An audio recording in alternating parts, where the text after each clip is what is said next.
I should have known something was wrong the moment I saw how the trees leaned toward the lodge. Not dramatically, nothing you'd notice in a photograph, but there was a subtle inward tilt to the pines and birches that crowded the gravel driveway, like they were listening. Their branches formed a canopy overhead that turned the last quarter-mile into a tunnel of green shadow, even in the middle of an October afternoon.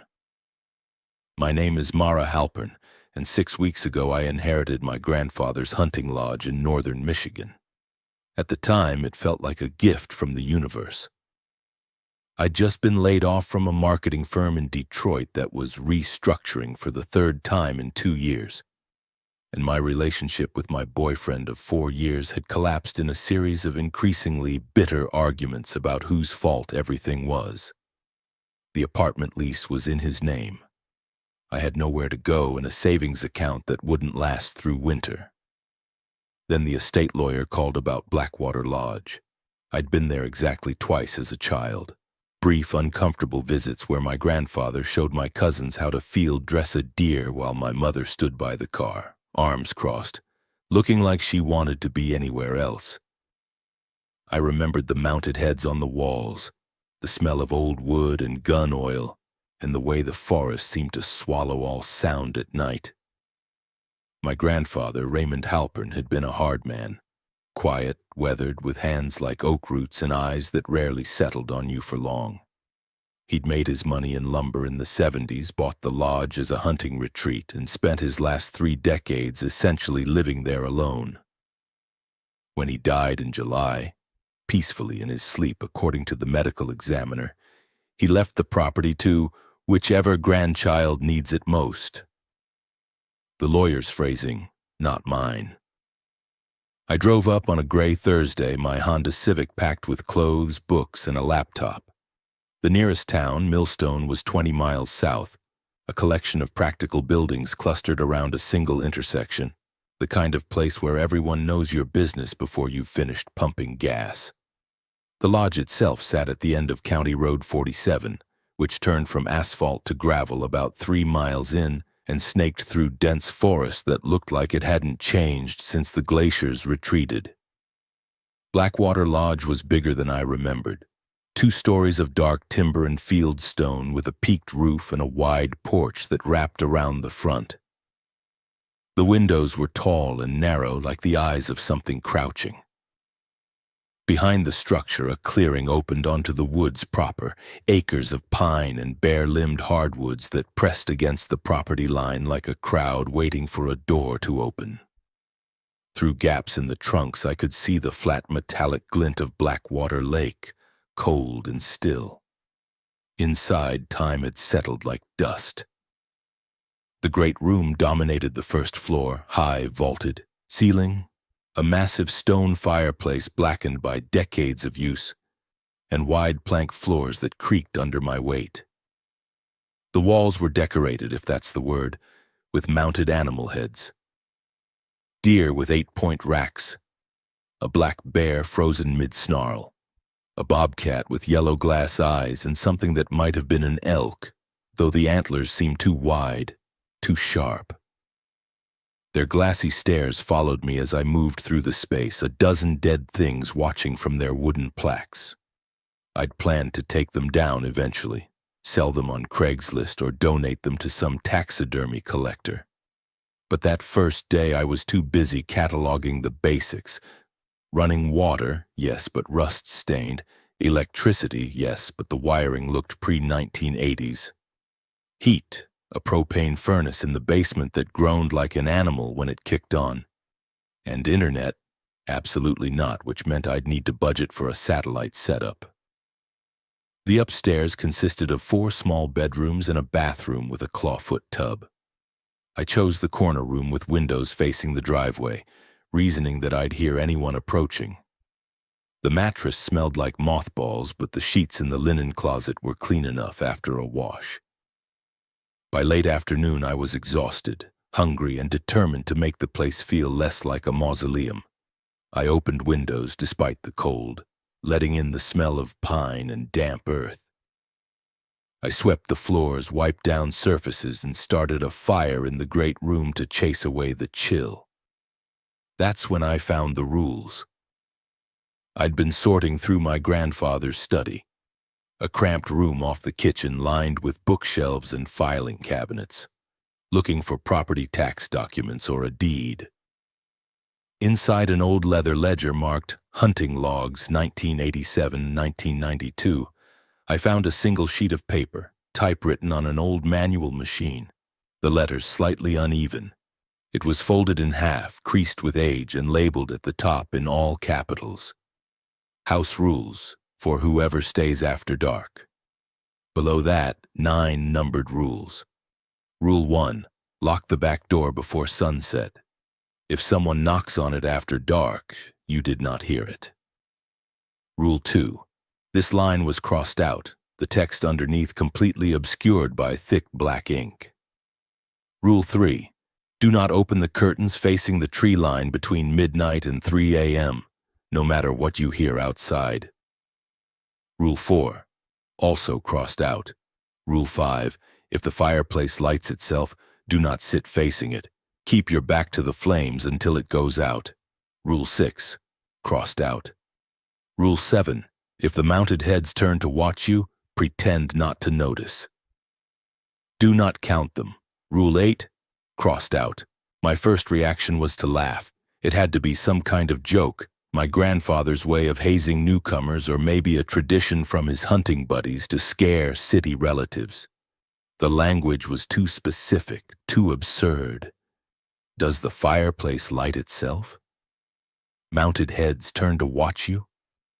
But as I stood there in the dimming light of the study, the paper trembling slightly in my hands, I felt the weight of the lodge pressing down around me. The silence was too complete. The mounted heads in the great room seemed closer than they'd been that morning. I carried the sheet out to the main room and set it on the mantel, propped against a tarnished brass candlestick. I told myself I'd ask someone in town about it. Maybe there was a history here I didn't know, some old campfire tradition. The sun was setting, the sky beyond the windows turning a deep orange red that made the tree line look black and sharp. I remembered Rule 1 almost as an afterthought.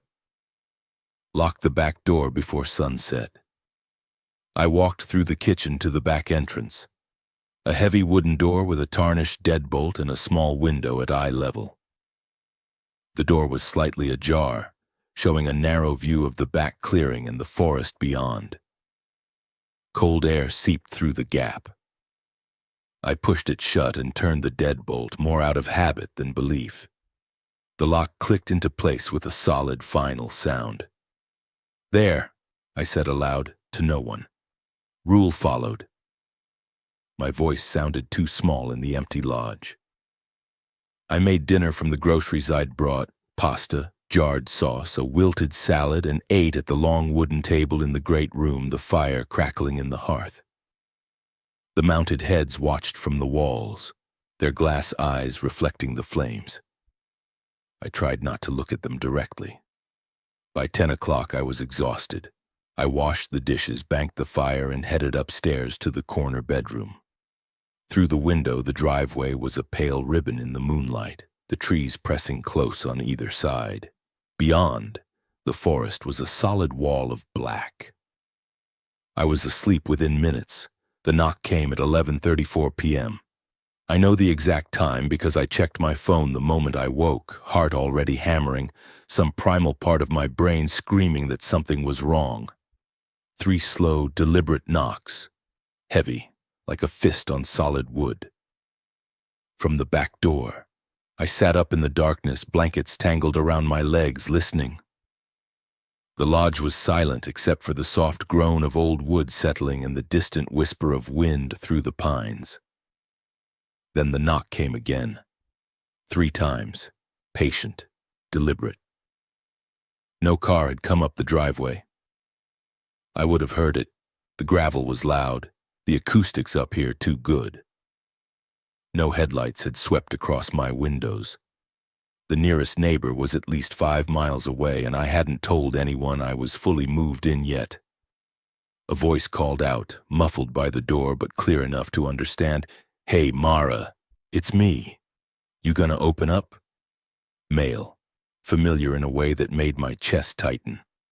The cadence was almost like my grandfather's, that same unhurried rural Michigan inflection, but softer, smoother, like honey poured over gravel. Too smooth. My grandfather had been dead for 4 months. I stood slowly, phone clutched in one hand, and moved to the bedroom doorway. From here I could see down the stairs to the first floor. The great room was dark except for the faint glow of embers in the fireplace. The kitchen was beyond, and past that the back door.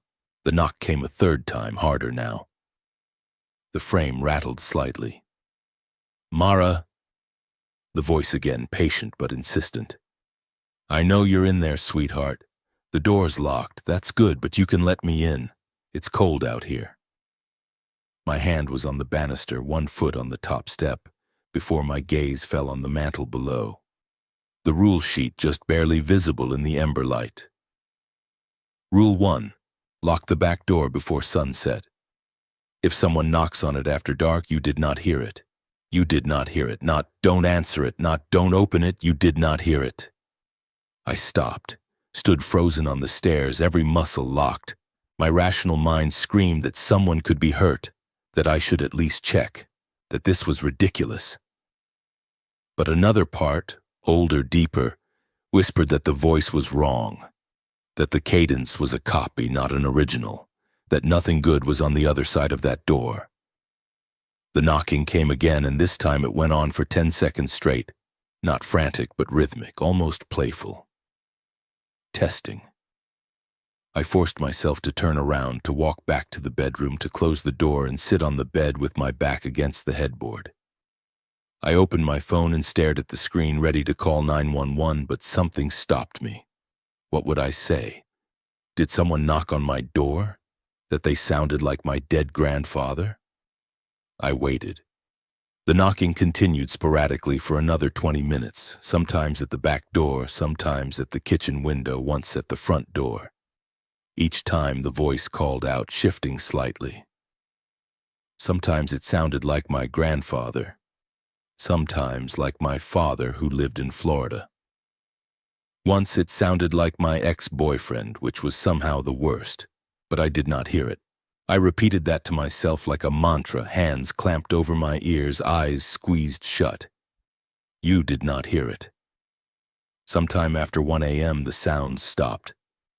The lodge fell silent again, and eventually I drifted into a shallow, restless sleep. When I went downstairs at dawn, the back door was still locked. I checked it twice, then stepped outside into the cold morning air. A thin layer of frost covered the ground, glittering in the pale sunlight. There were no footprints on the back step, no tracks in the frost leading to or from the door. But the door frame right around the lock had fresh gouges in the wood, 4 parallel scratches, deep and deliberate, like something had dragged claws or a blade down the surface, testing the strength of the barrier. I stood there for a long time, staring at those marks, my breath misting in the cold air. The rules weren't a joke. I spent the next 3 days trying to convince myself I'd imagined it. The scratches on the doorframe were from an animal, I told myself, a raccoon maybe, or a bear testing the door for food. The voice had been the wind, my exhausted brain conjuring familiar sounds from white noise and creaking wood. The lack of footprints meant nothing. The frost had been patchy, inconsistent. I repeated these explanations while scrubbing floors, organizing my grandfather's cluttered study, and making lists of repairs the lodge needed. I kept busy. I kept the lights on. I did not, under any circumstances, look too long at the rule sheet still propped on the mantel. But I also made sure to lock the back door well before sunset each evening. The lodge revealed itself slowly during those first days. It was a place built for function over comfort, thick walls to keep out the cold, small windows to conserve heat. a layout that prioritized the great room and its massive fireplace as the heart of the structure. My grandfather's belongings were everywhere: rifles in a locked cabinet, shelves of hunting magazines dating back to the 70s, boxes of ammunition and camping gear in the basement. The kitchen pantry still held canned goods with expiration dates from 3 years ago. In the study, I found more ledgers, decades of meticulous records documenting every deer taken, every duck shot, every fish caught. My grandfather's handwriting was precise, almost mechanical, noting dates, times, weather conditions, and locations with scientific detachment. But as I flipped through the older books, I noticed the entries changing. The handwriting grew shakier. Notes became less about hunting and more about observations. November 12, 1994, heard whistling from the north tree line, 2:47 a.m. No wind. Investigated at dawn. No tracks. March 3, 1998. Deerhead in Great Room, 8-point buck, 1989, was facing east this morning. I mount them facing west, always west. October 30th, 2001. Something knocked on the cellar door from the inside. Cellar was empty when I checked. Reinforced the lock.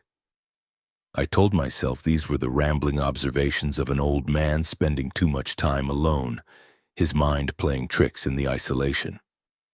But I also noticed that the entries stopped abruptly in 2015, and after that the ledgers contained only blank pages. On the fourth day, my cousin Eli called. "Hey, stranger," he said, his voice bright and familiar through the phone's speaker. "Heard you're playing Pioneer Woman up in the woods. How's the rustic life treating you?"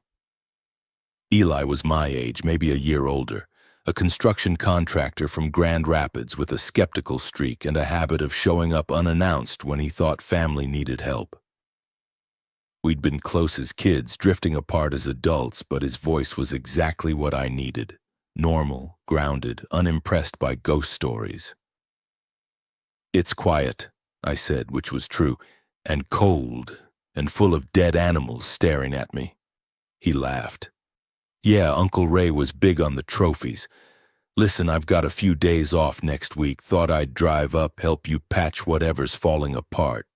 Old places like that always need work." I hesitated. Part of me wanted company desperately. Another living person to fill the silence, to make the lodge feel less like a mausoleum. But another part, the part that had sat in the dark listening to something pretend to be my grandfather, wondered if bringing Eli here was a good idea. "You sure?" I asked. "It's kind of in the middle of nowhere." "Mara, I've worked on hunting camps from Marquette to Muskegon. I'm sure I can handle your grandfather's place. Besides, you shouldn't be out there alone." The way he said it, like I was being silly, like the danger was isolation rather than something else, made my decision. "Okay," I said. "Yeah, that'd be great." He arrived on a gray Saturday morning, his truck rattling up the gravel driveway with toolboxes and lumber strapped in the bed.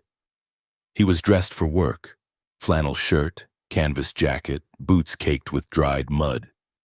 When he climbed out and looked up at the lodge, he let out a low whistle. "Man, this place is straight out of a horror movie," he said, grinning. "You know that, right?" "I'm aware," I said. He spent the afternoon fixing small things: a loose railing on the porch, a window that wouldn't latch properly, a section of gutter that had pulled away from the roof line. I made sandwiches and coffee, and we ate on the porch, watching the wind move through the trees. It felt almost normal. That evening, as the sun began to set and shadows stretched across the clearing, I showed him the rule sheet. He read it in silence, standing by the fireplace, then looked up at me with a mixture of amusement and concern. "You're not buying this, right?" he asked. "I don't know," I admitted. "Some weird things have happened." "Like what?" I told him about the knocking, the voice, the scratches on the doorframe. As I spoke, I watched his expression shift from curiosity to skepticism. "Mara," he said gently, "you just moved into a remote lodge by yourself after a shitty year. Your brain's going to play tricks on you. That's just how isolation works. And the scratches? This place is surrounded by wildlife. Hell, you probably have a family of raccoons living in the crawl space. It didn't sound like the wind, I said. It never does. He tapped the rule sheet. Your granddad was a storyteller. He probably wrote these after one too many whiskeys trying to spook his hunting buddies. My dad told me stories about the pranks they'd pull on each other. Fake tracks, recordings of weird sounds, all that shit. This is just more of the same. He turned to look at the mounted heads lining the walls, their glass eyes catching the lamplight. These are dead, he said, tapping the plaque under a large buck. Wood and bone. They're not watching you, they're not turning around, it's your mind making patterns out of nothing. I wanted to believe him. God, I wanted to believe him. We made dinner together, chili from a recipe I found in my grandfather's handwritten cookbook, and ate at the long table, trading stories and catching up. Eli had broken up with his girlfriend 6 months ago, was thinking about starting his own contracting business, and was worried about his father's health. Normal problems, human problems. The fire crackled in the hearth, and for a few hours the lodge felt like just a building. Then the wind picked up. It started around 10 p.m., a low moan that built to a howl, rattling the windows and making the whole structure groan. Outside, the trees thrashed and swayed, their branches scraping against the siding. The temperature dropped sharply, and I got up to adjust the thermostat. Storm rolling in, Eli said, glancing toward the windows. Supposed to be a big one. By 11, rain was hammering the roof in sheets, and the power flickered twice but held. We sat in the great room, Eli flipping through one of my grandfather's hunting magazines, me scrolling through my phone's saved articles. No signal, but I downloaded a bunch before leaving Detroit. I didn't notice when Eli put the magazine down and stood up. I didn't notice when he walked toward the windows. I looked up just as he reached for the heavy curtain facing the tree line, the one that covered the wide picture window looking out toward the forest and the lake beyond. Eli, don't, but he'd already pulled it aside. The curtain slid back with a soft hiss of fabric on rod, revealing the window and the darkness beyond. At first there was nothing, just black glass reflecting the warm lamplight of the great room, our own faces staring back like ghosts. The rain streaked down the pane in rivulets, distorting everything. Eli leaned closer, cupping his hands around his eyes to block the interior light. Thought I heard something out there, he muttered, like a whistle. I stood frozen, the rule sheet burning in my memory. Rule 3, do not open the curtains facing the tree line between midnight and 3 a.m., no matter what you hear outside. Eli, close it, I said, my voice tight. Please. It's not even midnight, he said, not turning around. And it's just a window, Mara. He was right. The old farmhouse clock above the mantel read 11:47 p.m. 13 minutes to spare. But something about the way he'd said whistle made my skin crawl. I hadn't heard anything over the storm. What kind of whistle? I asked. Low, like someone calling a dog, maybe. He pressed closer to the glass. There, you see that? I didn't want to look. Every instinct screamed at me to grab him and pull him away, to close the curtain and turn all the lights off. But I also couldn't leave him there alone. I crossed the room and stood beside him, forcing myself to look out into the storm-lashed darkness. For a moment I saw only rain and wind-tossed branches, the forest a churning mass of shadow. Then slowly, my eyes adjusted. There were shapes between the trees, not tree trunks. I knew the geography of the tree line by now, had memorized which pine stood where during my daytime explorations. These were different, taller, narrower, too evenly spaced, and they were standing perfectly still despite the wind. You see them? Eli whispered. I nodded, unable to speak. One of the shapes moved, not swaying with the trees but deliberately gliding forward through the underbrush until it reached the edge of the clearing. The rain seemed to pass through it rather than around it, and where the faint light from the lodge windows reached it, I could see nothing. A void, a space where darkness was thicker, more present. But there were eyes, two faint red points, low and steady like distant taillights on a foggy road. Then a second shape joined the first, and a third. They stood at the border where the clearing met the forest, just beyond the reach of our lights, watching. "What the fuck?" Eli breathed. A whistle cut through the storm, higher pitched this time, almost musical. It came from the left side of the clearing. A beat later, an answering whistle came from the right, deeper, more resonant. The shapes didn't move, but I had the overwhelming sense that they were communicating, coordinating. And then I made the mistake of looking at the window itself, at our reflections in the dark glass. Behind Eli's translucent face, I could see the great room, the fireplace, the furniture, the mounted heads on the walls. Every single head was turned toward us. The 8-point buck, the black bear, the bobcat, the elk with its 2 wide antlers. All of them facing the window, their glass eyes fixed on our backs. I hadn't heard them move. There had been no sound of wood scraping on wood, no creak of old mounting hardware. But they had moved.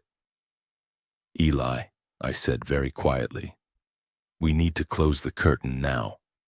"Yeah," he said, his voice hollow. He'd seen them too. I could tell by the way his reflection had gone pale, the way his hand was trembling against the glass.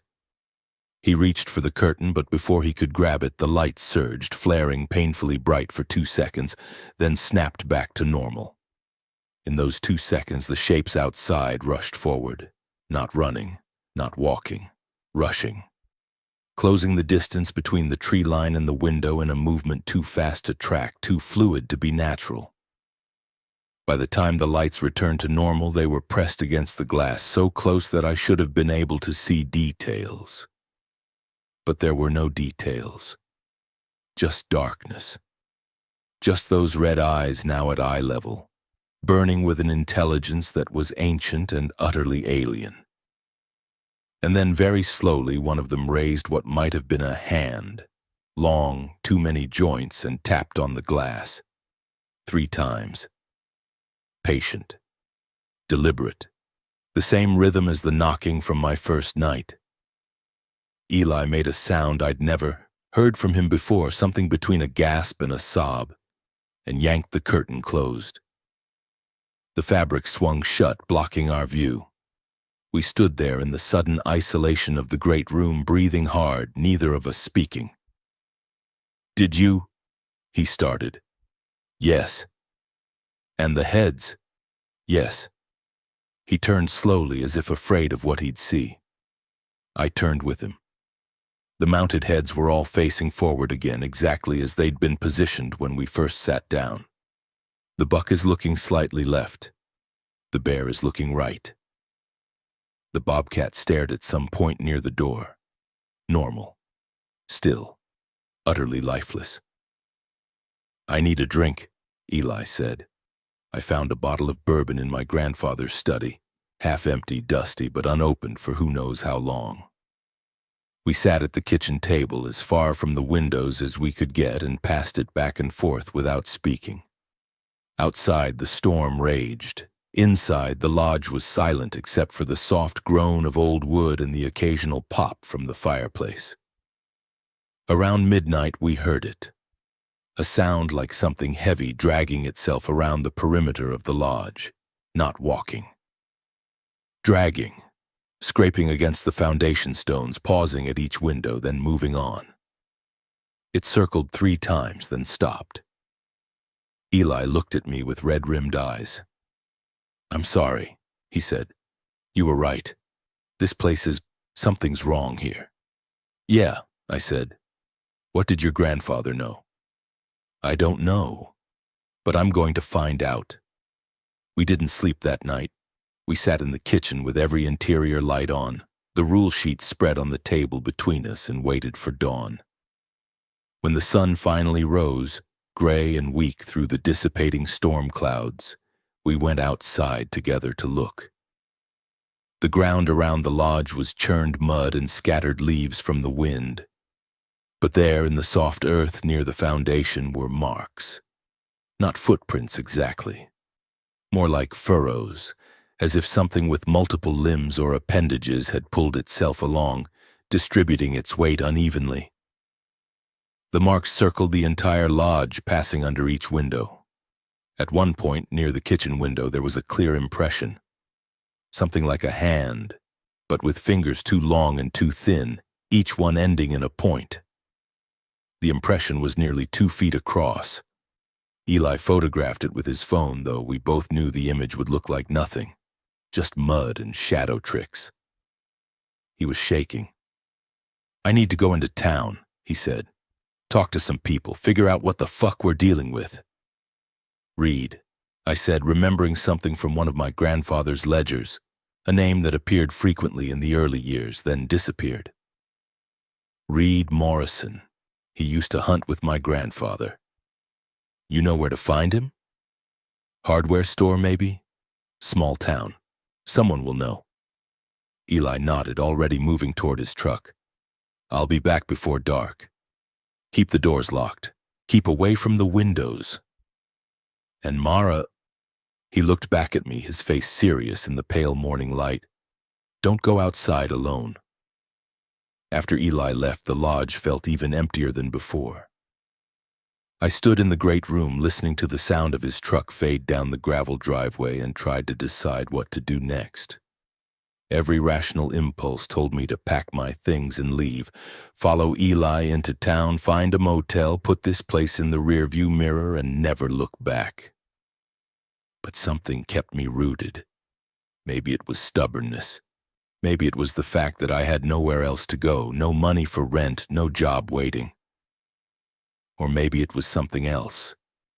A need to understand what my grandfather had lived with all those years, alone in this place, following rules he'd written in exchange for survival. Everyone was written in exchange for someone I couldn't bring back. That line from his letter kept echoing in my head. I made coffee and forced myself to eat something, then returned to the study. If my grandfather had left answers, they'd be here, buried in decades of accumulated records. I started with the filing cabinets. The top drawer held property documents, tax records, receipts for repairs and equipment. Mundane paperwork that told the story of a man maintaining an aging building. But the bottom drawer was different. It was locked, the small keyhole tarnished with age. I searched the desk until I found a ring of old keys in the back of a drawer, tucked under a stack of yellowed envelopes. The third key fit. Inside were 3 items: a leather-bound journal, thick and worn with no title on the cover, a manila envelope containing old Polaroid photographs, maybe 30 or 40 of them, held together with a rubber band that crumbled when I touched it. A sealed letter addressed in shaky handwriting. "To whoever lives here next." I started with the journal. The first entry was dated September 15, 1973, just after my grandfather bought the property. The handwriting was confident, the tone optimistic. "Close the lodge today. Sally thinks I'm crazy, but I've been wanting a place like this since I was a kid. Good hunting land, private lake, far enough from civilization to have some peace." The realtor mentioned the previous owner moved out suddenly, left most of the furniture. Better for me. Means I can move in right away. The entries continued in that vein for months. Weather observations, hunting successes, notes about repairs and improvements. My grandmother appeared occasionally. Sally visiting for a weekend. Sally complaining about the mounted heads. Sally saying the place gave her the creeps. Then, in January 1974, the tone shifted. "Heard something strange last night. Woke around 2 a.m. to what sounded like someone walking on the porch. Heavy footsteps, deliberate. Got my rifle and checked. No one there, no tracks in the snow. Fresh powder had fallen around midnight and the porch was covered. Nothing. Sally says I imagined it. A week later, the walking again. This time I watched from the window, saw nothing but the sound was clear. Back and forth across the porch for 10 minutes, then stopped at the front door. Whatever it was stood there for a long time. I could feel it waiting. More entries followed, each documenting strange occurrences, knocking at odd hours, whistling from the woods, the sensation of being watched. My grandfather's responses grew more methodical, more investigative. He started keeping detailed records of every incident, noting times, locations, and weather conditions. Then came March 1974. Brought Jim Carver and Tom Reed up for a weekend hunt. Didn't tell them about the noises. Figured they'd think I was cracking up. Saturday night, Jim went out on the back porch for a smoke around 11 p.m. Came back in white as a sheet. Said someone had called his name from the trees. Asked him, "You gonna come out here, Jim?" In a voice that sounded like his ex-wife. Jim hadn't told any of us he'd gotten divorced. We spent the rest of the night inside. In the morning, found a deer carcass in the clearing, a fresh kill, throat torn out, but no tracks around it. Not ours. The meat was wrong. Tom, who's been hunting for 40 years, said he'd never seen anything like it.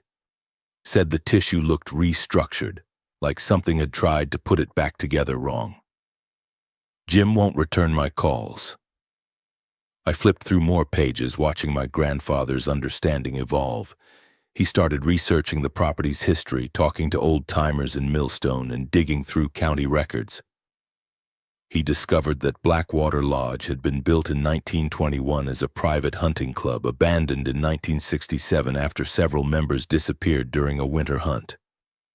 The official report called it a snowstorm tragedy, but local rumors told different stories. Stories about things in the woods that wore human faces.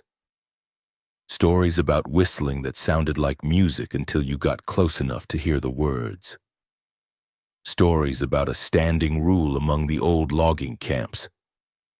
Never under any circumstances answer when something calls your name after dark. My grandfather started compiling rules based on his own experiences and the stories he'd gathered. The earliest version of the list appeared in 1978. Rule 1. Lock all doors at sunset. Do not answer knocking after dark. Rule 2. Never let the fire go out completely between November and March. Rule 3. If you hear your name called from the forest, do not respond. The list evolved over the years as new situations arose. Some rules were crossed out and revised. Others were added in increasingly shaky handwriting. By the 1990s, the list had stabilized into the version I'd found, with certain rules heavily redacted, crossed out so thoroughly that the original text was impossible to read. I wondered what had happened to make him hide those particular rules. The journal entries grew more paranoid as the years progressed. November 1989. Sally refuses to visit anymore, says the head's watcher. Says she saw one of them blink. I tell her it's the lighting, the fireplace making shadows, but I know what she saw. They do watch. They learn. I think they're connected somehow, like windows or cameras. Something out there uses them to see inside. March 1992. Found Tom Reed's truck in town. He'd driven up to visit without calling ahead. I was out checking traps. When I got back, his truck was in my driveway, driver's door open, keys in the ignition. No Tom. No note. Found his rifle on the back porch, barrel pointing at the woods.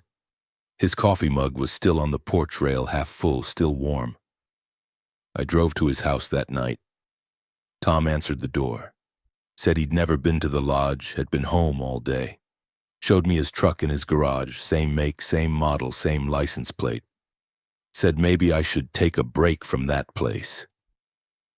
I know what I saw. I poured out his coffee. It was real. The entries ended abruptly in 2015. The last one was brief. I understand now what this place is, what it's always been. The rules aren't protection, they're negotiation. The more you give, the more it takes, until you can't tell the difference between following rules and being kept. To whoever reads this, the rules work, but they're a trap. Every time you follow them, you admit this place has power over you. And eventually you won't be able to leave, because leaving means breaking the rules, and breaking the rules means... The sentence ended there, unfinished. I set the journal aside and opened the envelope of photographs with trembling hands. They were old Polaroids. The colors faded to sepia and blue. Most showed ordinary scenes, my grandfather and his hunting buddies posing with deer, group shots on the porch, images of the lodge in different seasons. But in several photos, if you looked carefully at the background, at the tree line, at the dark spaces between the trunks, some shapes didn't belong. Tall, narrow silhouettes that could have been trees or shadows, except they appeared in multiple photos taken years apart, always in slightly different positions, always closer to the lodge.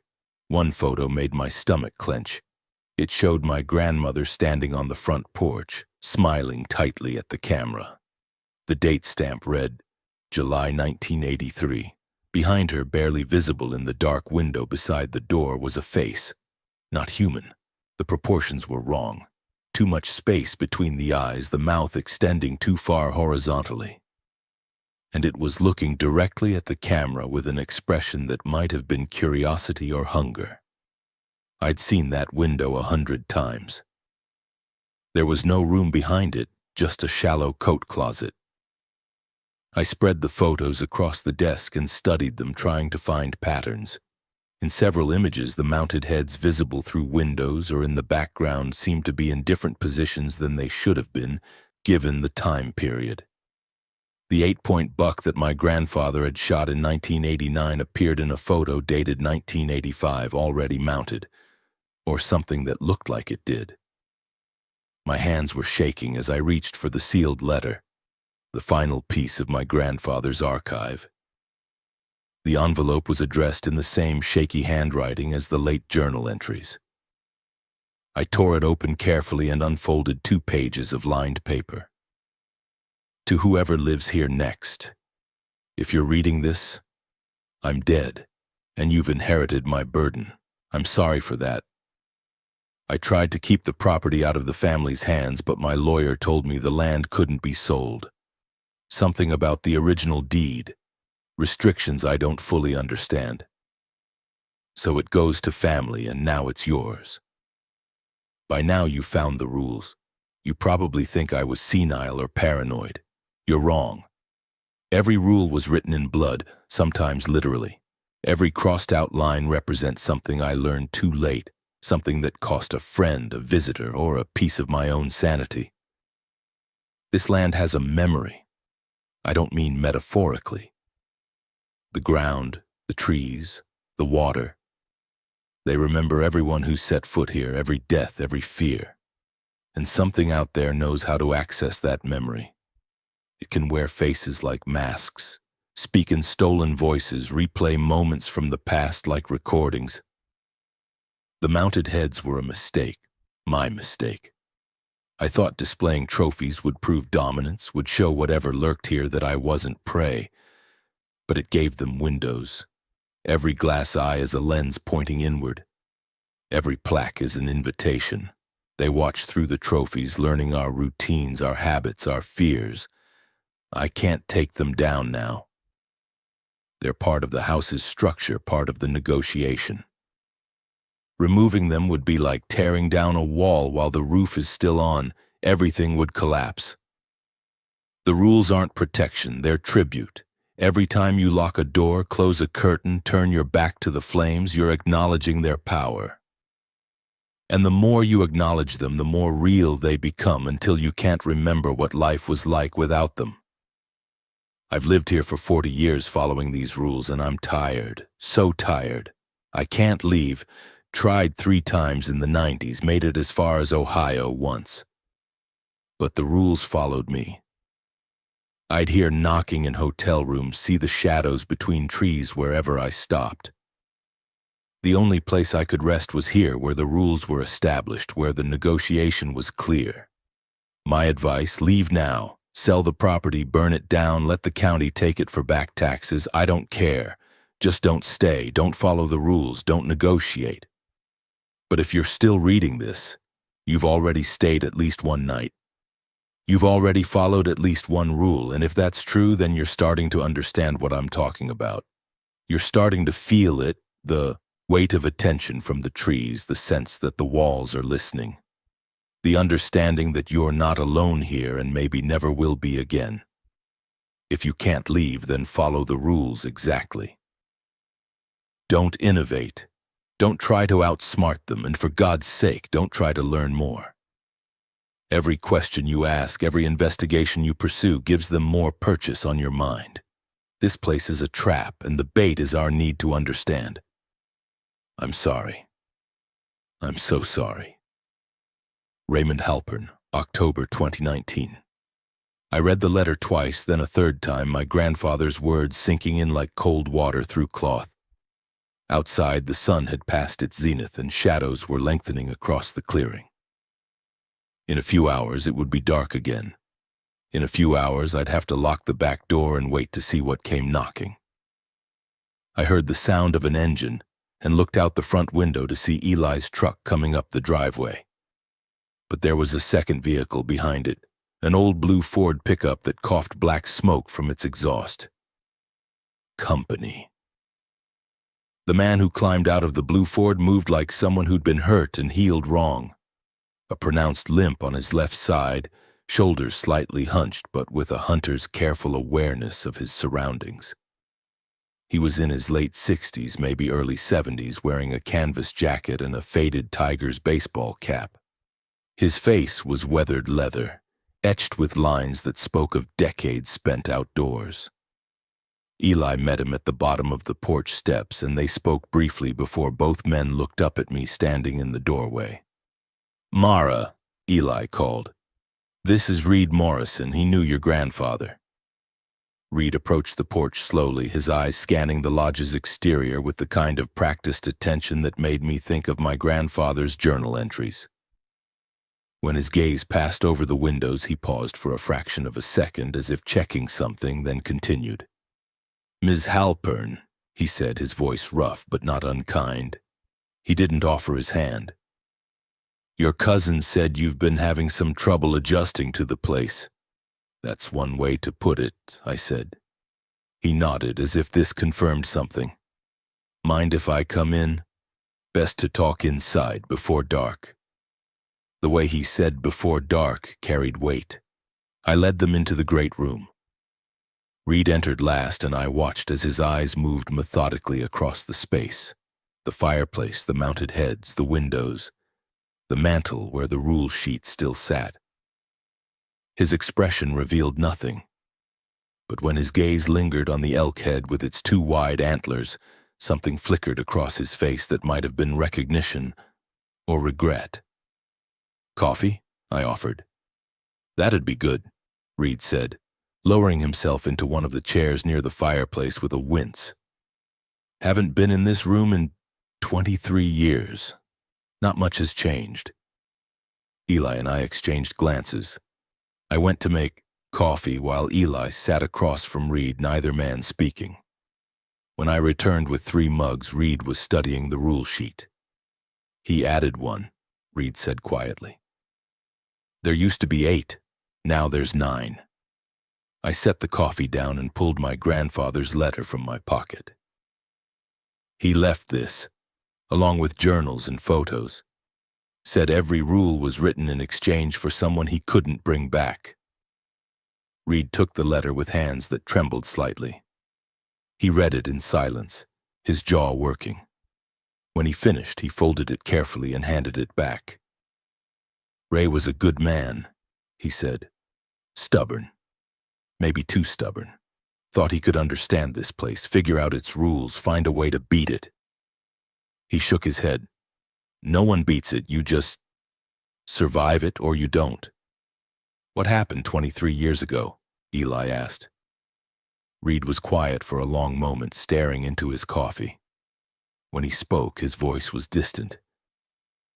There were 4 of us who used to hunt here regularly. Me, Ray, Tom Carver, and Jim Lewiston. We'd come up every November for deer season, sometimes in spring for turkey. Good times, mostly. Ray always had this place stocked, always had stories to tell. He paused. But there were rules, even back then.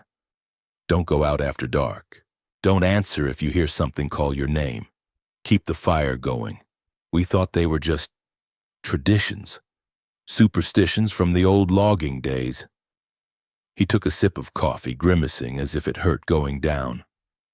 November of 2001. Tom wanted to hunt the far side of the property near the old logging road. Ray told him not to. Said that section wasn't safe, that things happened there. Tom laughed it off. Said we were getting old and jumpy. Reed's expression darkened. Tom went out alone early morning before sunrise. We figured he'd be back by noon. He never came back, I said quietly. He came back, Reed corrected, and something in his tone made my skin crawl. That's the problem. He came back around 10 a.m., walking up from the tree line carrying his rifle, wearing his orange vest. Looked perfectly normal, but Ray knew. Don't ask me how. Maybe he'd seen it before, maybe he just knew this place too well. But he knew that wasn't Tom anymore. Eli leaned forward. What do you mean, wasn't Tom? It looked like Tom, sounded like Tom, knew things only Tom would know. Stories from our childhood, names of his kids, details about his life. But there were gaps, small things. He didn't blink often enough. His shadow fell wrong in the lamplight. And when he smiled, it was slightly too wide. Reed's hands tightened around his mug. Ray kept us all inside, made up some excuse about the weather turning. Tom stayed with us through the afternoon, acting normal, telling stories, drinking coffee. But as it got closer to sunset, he kept suggesting we go outside, wanted to show us something interesting he'd found in the woods, kept walking toward the doors. What happened? I asked. Ray locked every door the moment the sun touched the horizon. Tom didn't like that. Stopped pretending right around dark, just stopped.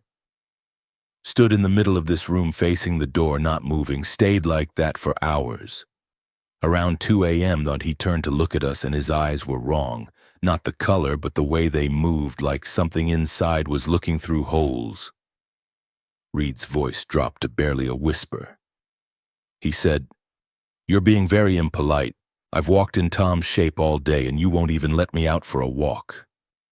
Don't you want to see where the real Tom is?" Then he walked to the front door and stood there until dawn.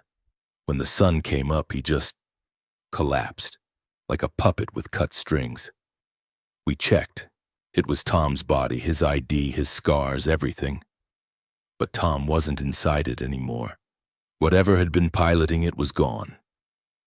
The great room was utterly silent except for the soft ticking of the clock. "We buried him in Millstone," Reed continued. "Told the sheriff he'd had a heart attack while hunting. No autopsy. Ray knew the coroner, pulled strings. After that, I never came back here. Jim moved to Arizona. Ray stayed like he always did. Wrote more rules, tried to learn what we were dealing with." "And what are we dealing with?" Eli asked, his voice strained. Reed looked up at the mounted heads, his expression unreadable. "People in town call them different things. The watchers, the wearers, the things in the timber. I don't think they have a real name. Or if they do, it's nothing human mouths can pronounce." He met my eyes. "Your grandfather thought they were old. Older than the lodge. Older than the town, maybe older than the trees.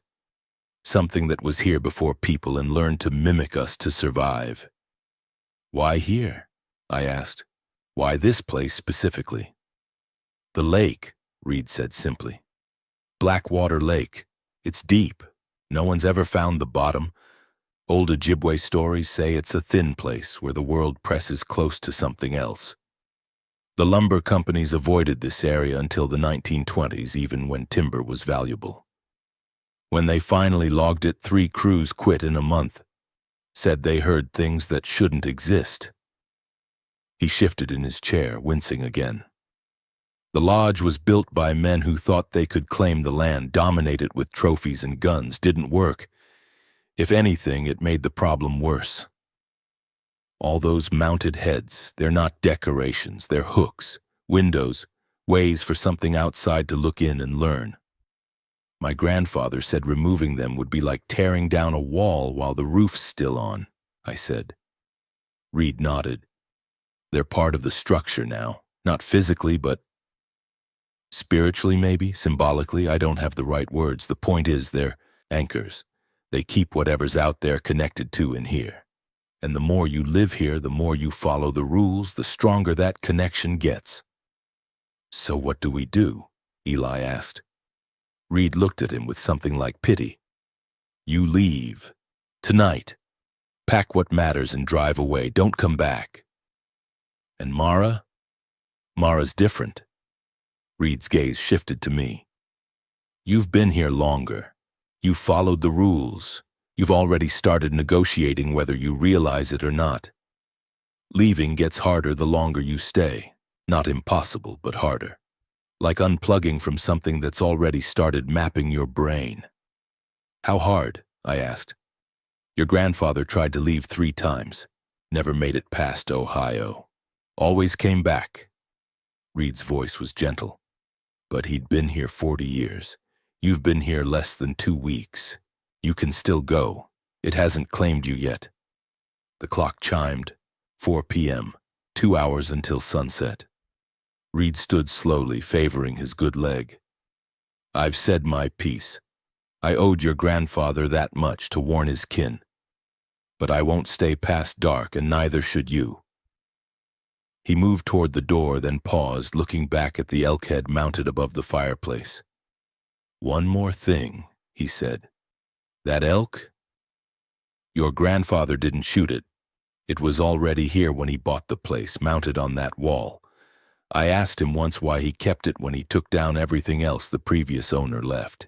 He said, because it was here before me and it'll be here after. Some things you don't take down. You just learn to live with them. I looked up at the elk.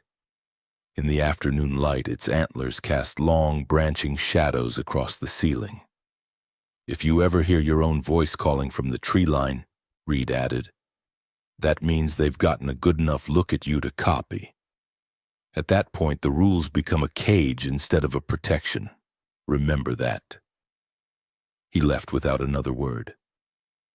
We watched from the window as his truck made its slow way down the driveway, brake lights flaring red at each turn until the trees swallowed him completely.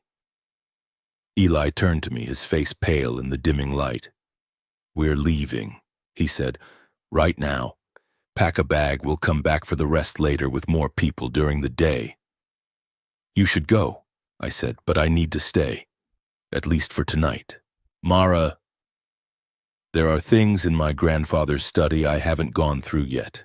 Documents, more journals. If I'm going to leave this place, I need to understand it first. I need to know what he knew. It was a lie, and we both knew it. The truth was simpler and more complicated. I wasn't ready to run. Not yet.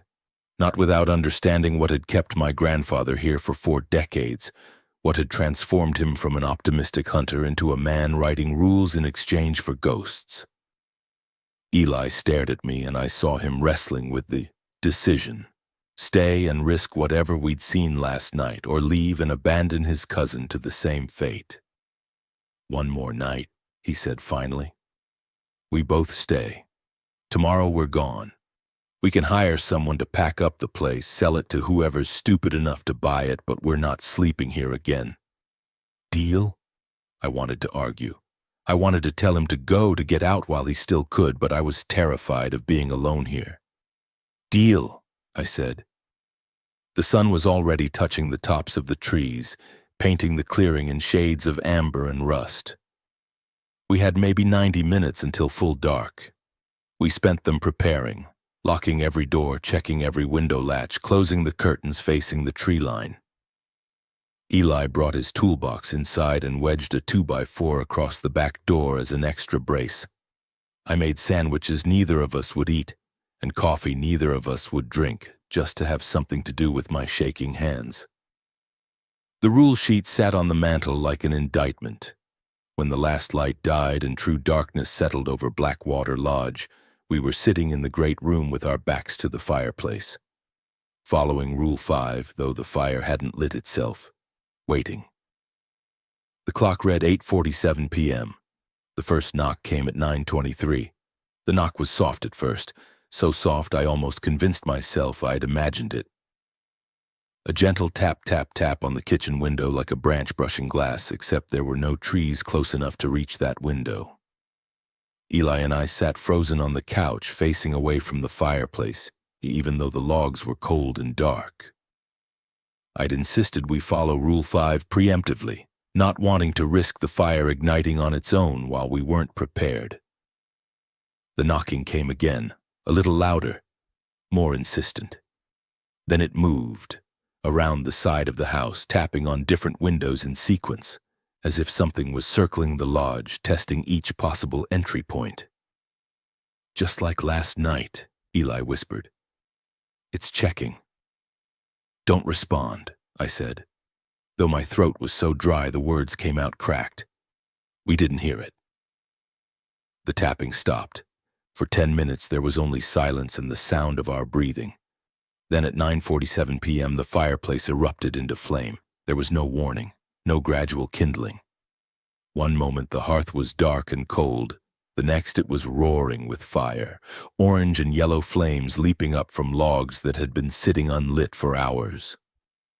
The temperature in the room spiked immediately, and the crackling was so loud it sounded like gunshots. Eli started to turn toward it. "Don't!" I hissed, grabbing his arm. "Rule 5. Back to the flames." We repositioned ourselves awkwardly, keeping our backs to the fireplace, staring instead at the dark hallway leading to the kitchen. The light from the fire threw our shadows long and distorted against the wall, and the mounted heads surrounding us seemed to lean in closer, their glass eyes reflecting the flames. The heat was intense, almost unbearable. Sweat began to bead on my forehead and neck.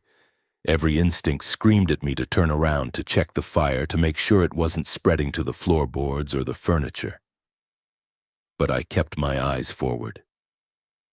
"Mara," Eli's voice was strange, soft, dreamy. "Do you hear that?" "Hear what?" "The fire. It's talking." I listened. At first I heard only the normal sounds of burning wood, pops, hisses, the rushing roar of combustion. But then underneath I caught something else. A rhythm. A pattern to the crackling that almost sounded like words. "Don't listen to it," I said. But Eli was already shifting, his posture relaxing, his head tilting slightly as if to hear better. In the firelight, his shadow on the wall moved wrong, twitching, elongating, its edges fuzzy like smoke. "It sounds like my dad," he said distantly. "He's calling me. Says he needs help with something." Eli's father had died 2 years ago. Heart attack while mowing the lawn. "Eli, no." But he was standing now, turning toward the fireplace with slow, dreamlike movements. His face, when I glimpsed it in profile, was slack, his eyes unfocused and glittering with reflected flames. "He says it's okay," Eli murmured. "Says I should come see. Says Grandpa Ray's out there too, and Tom, and they're all waiting for us. They want to show us what they've been hunting all these years." I shot to my feet and grabbed his shoulders, trying to physically prevent him from looking directly into the fire. He was stronger than I, but his movements were sluggish, uncoordinated, as if he were moving through water. "Eli, listen to me. Your dad isn't out there. It's not real. It's the fire. It's this place. It's trying to trick you." "No," he said and smiled. It was his smile, but wrong, too wide, too knowing.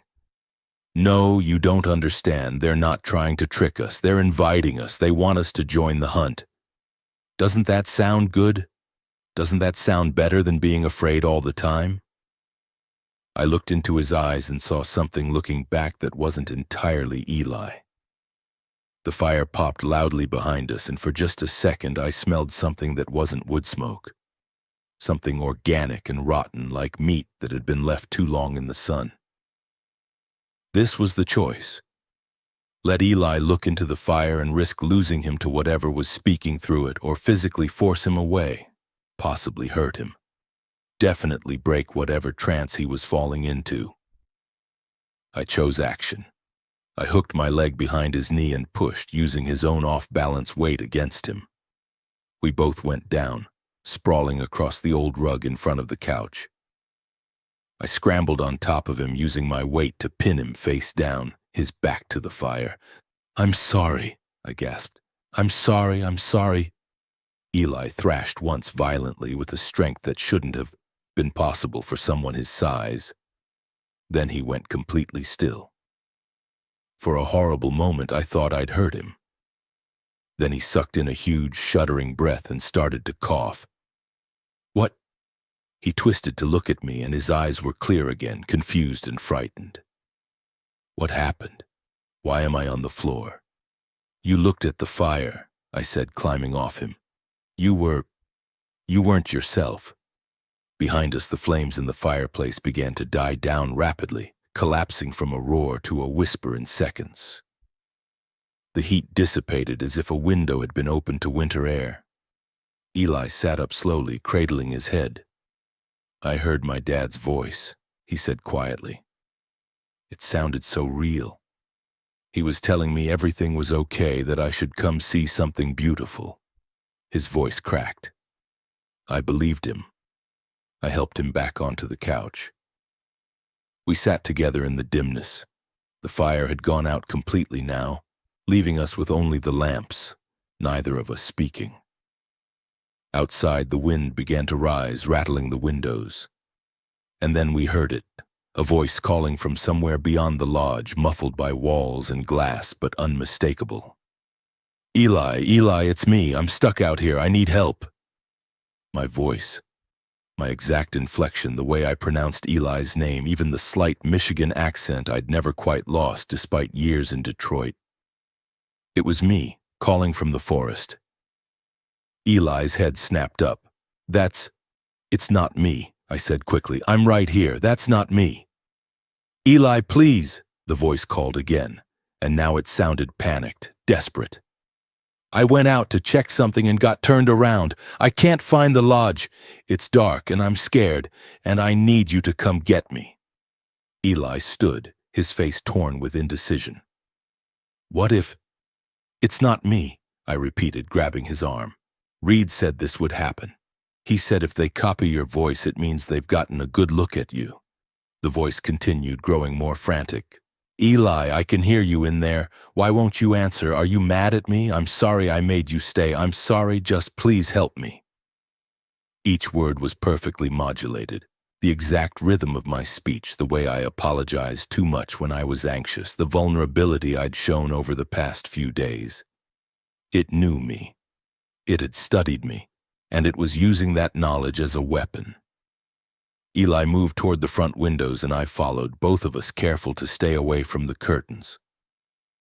Through the gap between the fabric and the frame, we could see nothing. Just darkness and the faint reflection of our own lamplight. But the voice was close now, very close. "I'm at the back door," it called, my voice taking on a tone I recognized from late-night phone calls with my mother, forced calm over rising panic. "I'm freezing. Please, Eli. Please, Mara, if you can hear me, I need you to open the door." Then a second voice joined it. Eli's voice, calling from a different direction toward the lake.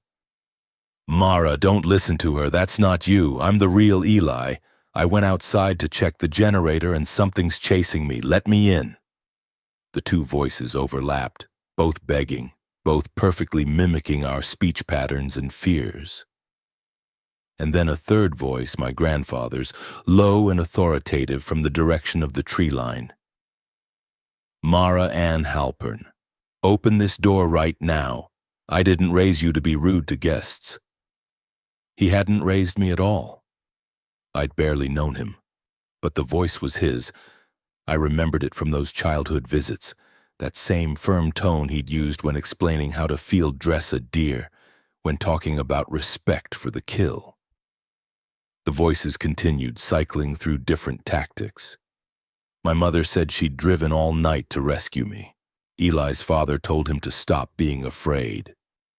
My ex-boyfriend apologized and begged for another chance. Each voice was perfect, and each one knew exactly which emotional strings to pull. They were learning us in real time, adjusting their approach based on our reactions or lack thereof. "How long can they keep this up?" Eli asked, his voice barely audible. "I don't know." The clock read 10:42 p.m., more than 4 hours until dawn.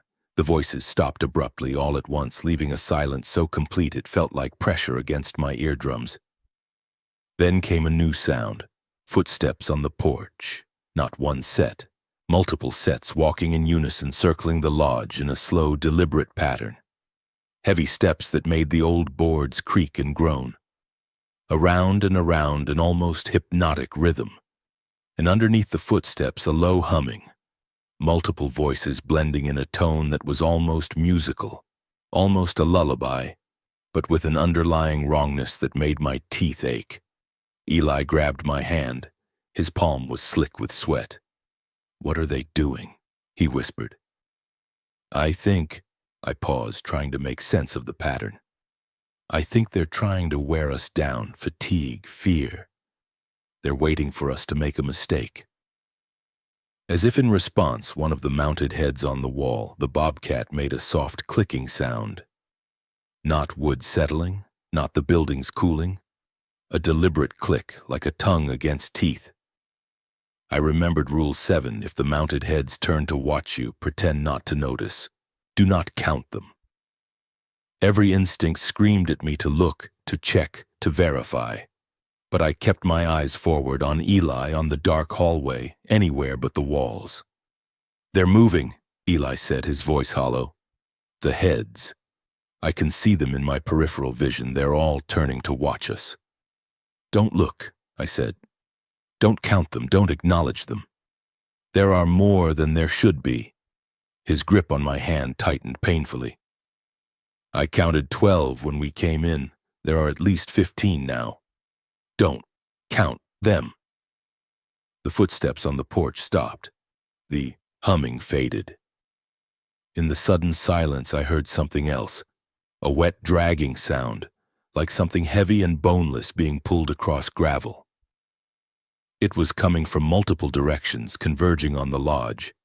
And then, with a sound like tearing fabric amplified 1,000 times, something scraped against the foundation.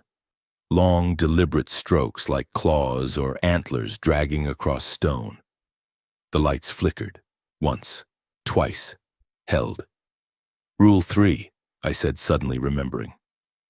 "The curtains, we're not supposed to open them between midnight and 3 a.m. What time is it?" Eli checked his phone. 11:54. 6 minutes. The scratching intensified, moving around the lodge's perimeter. Whatever was out there was big, or there were many of them working in coordination. The sound was everywhere, surrounding us, a cacophony of scraping and dragging and soft, wet impacts against the walls. The clock began to chime midnight. As the last chime faded, the heavy curtain covering the front window, the one facing the tree line, began to move, not swaying from a draft, moving, pulling to the side as if invisible hands were slowly drawing it open. "No," I breathed. "No, we closed all the—" But the curtain continued to slide, revealing inch by inch the darkness beyond the glass. And in that darkness, pressed against the window, were faces. Dozens of them, hundreds of them, overlapping and shifting, some human, some animal, some impossible amalgamations of both. All watching with eyes that reflected our lamplight like 1,000 small fires. They weren't trying to get in. They were showing us what they'd collected, what they'd learned, what they'd taken from decades of hunters and visitors and foolish relatives who'd ignored the rules. I saw my grandfather's face in the mass, younger, from 30 years ago. I saw Tom Carver, his expression frozen in the moment before he understood what was happening. I saw people I didn't recognize, wearing clothes from different eras, their mouths open in eternal silent screams. And I saw my own face reflected not in the glass but among the others, a copy, a draft, a version of me they were building from observation. Eli made a sound like a wounded animal. The curtain stopped moving, leaving a 3-foot gap. The faces pressed closer, and the window began to bow inward, the old glass creaking under impossible pressure. This was it. The point of no return. Either we broke, ran, screamed, tried to escape into the night where they were waiting, or we endured. I pulled Eli down to the floor, away from the windows, into the space between the couch and the fireplace. We curled together in the darkness, my hands over his ears, his arms around my shoulders, both of us shaking so hard our teeth rattled. I began to speak, not sure what I was saying. Maybe prayers I'd learned as a child, maybe just sounds to drown out the scraping and clicking and the weight of all those eyes. You're not on my side of the wall. I found myself repeating words that felt older than language. You're not on my crew. You're not my family. You're not real. You're not invited. You're not... The window shattered. Glass exploded inward, and the temperature in the room plummeted instantly, from comfortable warmth to below freezing in seconds. My breath misted white, and frost began forming on the interior walls with unnatural speed, creeping across the plaster like fast-motion footage of ice spreading. But nothing came through the broken window. The faces were gone. The pressure was gone. There was only the jagged hole where the glass had been, cold wind pouring through and the distant sound of the trees thrashing in the sudden gale. Eli and I remained frozen on the floor, waiting for something, anything, to reach through that opening. Nothing did. Why? Eli started, then stopped, as if afraid speaking would invite disaster. I forced myself to crawl forward to look at the broken window from a safe distance. Glass littered the floor, glittering in the lamplight. The curtain billowed in the wind. Beyond there was only darkness and the vague shapes of trees. Then I understood. They don't need to come in, I said. The window's broken. The barrier's compromised. They could come in whenever they want now. So why don't they? I thought about my grandfather's journal, his observations about negotiation and rules. Because that's not what this is about. They're not trying to kill us, they're trying to train us. Every time we follow a rule out of fear, we strengthen the connection. And breaking the window, that's our fault for not maintaining the lodge properly, for not checking the integrity of the glass. Now we have to deal with the consequence. Eli stared at me. That's insane. That's the point. We spent the next hour trying to cover the broken window. Eli retrieved a sheet of plywood from the basement while I swept up the glass, both of us moving in numb, mechanical silence. The cold was brutal. Our fingers went stiff and clumsy as we worked to hammer the plywood over the empty frame. The sounds outside had stopped. No more scraping, no more footsteps, no more voices. Just wind and the creak of trees and occasionally a soft whistle from somewhere in the depths of the forest. Not threatening, almost playful, like a hunter calling a dog. By 2 a.m., we'd secured the plywood and rehung the curtain over it. The great room was still freezing, but at least the wind had stopped pouring in. We retreated to the kitchen as far from the windows as we could get and huddled near the propane stove with the burners lit for warmth. Neither of us could sleep. We took turns checking the doors, testing the locks, peering through peepholes into darkness that pressed back. At 2:47 a.m., Eli's phone rang. We both jumped, staring at the device lying on the kitchen table. The screen showed a number, but not one from his contacts. Just a local area code and 7 digits. "Don't answer it," I said. It rang 4 times, then went to voicemail. A minute later, a notification appeared. New voicemail. Eli looked at me. I shook my head, but he was already reaching for the phone. "We need to know," he said, and put it on speaker. The voicemail played, and my grandfather's voice came through the tinny speaker. "Raymond Halpern is calling for Mara. Found some information you might want about the property. Give me a call when you can. Numbers on the deed paperwork." The message ended. The phone screen showed the call had come in at 2:47 a.m. The date was correct. But my grandfather had been dead for 4 months. Eli deleted the voicemail with shaking hands and turned off his phone completely. "They have your number now," I said quietly. "They'll keep trying." "How is that possible? How can they—" "I don't think it's technology," I interrupted. "I think it's the lodge. It's soaked in decades of voices, conversations, Pandhone calls. Everything that's ever been said here is stored in the walls, in the wood, and they can access it, replay it, use it." Eli's face was pale in the dim light. "We can't stay until morning. We'll lose our minds. We don't have a choice. Going outside now would be worse." At 3:04 a.m. the scratching resumed, but different this time. Softer, more methodical. It was coming from inside the walls. We listened as something moved through the spaces between the studs, circling the kitchen, passing behind the cabinets, and under the floor. The sound was wrong. Too fluid, too continuous, like water flowing through pipes, except made of something solid. The refrigerator hummed to life with a click, and in the sudden additional noise I almost missed the sound of the basement door's lock turning. Almost. "Eli," I whispered. "The basement." The door was at the end of the hallway, just visible from where we sat. As we watched, the doorknob turned slowly, smoothly, and the door swung open 6 inches. Nothing emerged. The darkness beyond was absolute. Our lights didn't penetrate it at all, as if the basement had become a solid wall of black. Then a voice drifted up from below. My voice, but younger, maybe 16 years old. "Grandpa, are you down there? Mom sent me to get you for dinner." A memory. I'd said those exact words on my second visit to the lodge when I was a teenager, and my grandfather had disappeared into the basement during a family gathering. The voice repeated the phrase like a recording stuck in a loop, getting slightly slower and more distorted each time until it didn't sound like speech anymore.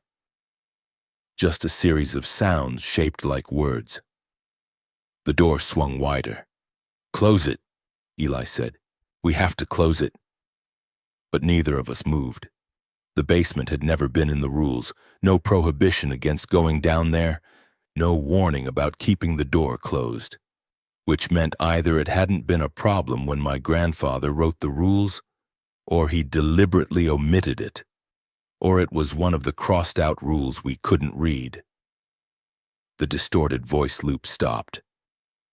From the darkness below came a new sound, ascending footsteps, slow and heavy, accompanied by a wet, dragging sound. Something was coming up the stairs. I don't remember making the decision. One moment we were frozen in the kitchen, the next we were both running for the front door. Abandoning all the rules, driven by pure survival instinct to get out, to get away, to escape into the night where at least we could run. Eli reached the door first and grabbed the deadbolt. It wouldn't turn. He wrenched at it, swearing, his hands slipping on the cold metal. The bolt was locked, but it wouldn't unlock. The mechanism jammed or froze or simply refusing to cooperate. Behind us, whatever was climbing from the basement reached the top of the stairs. I looked back and saw a shape in the hallway. Tall, wrong, its outline shifting and uncertain like heat shimmer. It stood in the space between the basement door and the great room, and even though I couldn't see details in the darkness, I could feel it looking at us. studying us. "Kitchen!" I gasped, and we ran back the way we'd come, slamming the kitchen door and throwing the bolt. It was a flimsy interior door, hollow core, meant for privacy, not security, but it was something between us and whatever that had been. We shoved the kitchen table against the door and piled chairs on top of it, building a barricade that we both knew was psychological more than practical. Then we retreated to the far corner of the kitchen, pressed against the cold exterior wall, and waited. The footsteps moved through the great room. We heard them pause at each window, each door, each mounted head on the wall. Checking, investigating, learning the space. At 3:33 a.m., they stopped outside the kitchen door. The doorknob rattled once, testing. Then silence, a soft knock, 3 times, patient, deliberate, the same rhythm as my first night. "Mara," my grandfather's voice said from the other side of the door, clear. "Open up. We need to talk about what you're doing wrong. You're making this harder than it has to be." I clamped my hands over my mouth to keep from responding. "I lived here 40 years, the voice continued. "I know how to survive this place, but you're fighting it. You're afraid, and fear makes you sloppy, makes you break things." A pause. "Like windows." The doorknob rattled again, harder. "Let me in, and I'll teach you. I'll show you how to negotiate properly, how to give them what they want so they leave you alone." "It's not that hard, Mara. You're smart. You take after your grandmother that way." Eli's hand found mine in the darkness, gripping tight enough to hurt. "Or don't," the voice said, and now there was something else underneath it, a harmonic, like 2 voices speaking in unison. "Stay in there until dawn. But understand, every second you spend here, every rule you follow, every compromise you make, you're choosing this. You're building the cage around yourself, 1 bar at a time. And someday when you try to leave, you'll find the cage is complete, and the only way out is through. And what's waiting through is worse than staying." The footsteps retreated. The kitchen door shuddered once, hard, as if something had struck it, then fell still. We sat in the corner, clutching each other, listening to the sounds of the lodge settling around us, creaks and groans and the whisper of wind through the broken window, and waited for dawn. The clock above the kitchen sink ticked onward. 3:47, 4:02, 4:28. At 5:15, the first gray light appeared in the window above the sink. Not sunrise yet, but that pre-dawn glow that promises morning is coming. The sounds inside the walls stopped. The cold began to recede. The sense of pressure, of being watched by 1,000 eyes, gradually lifted. By 5:43, when real sunlight touched the tops of the trees and spilled into the clearing, the lodge felt normal again. Old and creaky and full of dust, but just a building. We dismantled our barricade and opened the kitchen door carefully, ready to run. The hallway was empty. The basement door stood open, showing concrete stairs leading down into a perfectly ordinary storage space. The great room was undisturbed except for the broken window, which looked exactly like what it was. Storm damage, an accident, nothing supernatural. Even the mounted heads were positioned normally, facing forward, glass eyes dull in the morning light. Eli and I walked through the lodge in silence, checking each room, finding everything exactly as it should be. In the study, I noticed something new. A thin film of frost on the inside of the window, even though the room should have been heated. When I looked closely, I could see patterns in the frost, shapes that might have been faces or trees or antlers. They melted as I watched, leaving only condensation. We packed quickly. Clothes, documents, laptops, my grandfather's journals, anything important got thrown into garbage bags and hauled to Eli's truck. We worked in frantic silence, both of us jumping at every creak, every shadow. By 8 a.m. we were done. The truck was loaded. We stood on the porch, looking back at Blackwater Lodge in the flat morning light. "I'm never coming back here," Eli said. I wanted to agree. I wanted to get in the truck and drive away and never think about this place again, but I couldn't make myself say the words. Instead, I went back inside one last time, Eli protesting from the driveway, and added a line to the rule sheet in my own handwriting. Rule 9. If the lodge ever feels like home, leave. It means it's finished hunting you and started keeping you. I left the sheet on the mantel, weighted down with a stone from the fireplace, and walked out. We drove away as the sun cleared the trees, the lodge shrinking in the side mirror until the forest swallowed it completely. I told myself I'd never go back. For 3 weeks I stayed with Eli at his apartment in Grand Rapids, sleeping on his couch, spending my days applying for jobs and trying to pretend the lodge had been a bad dream.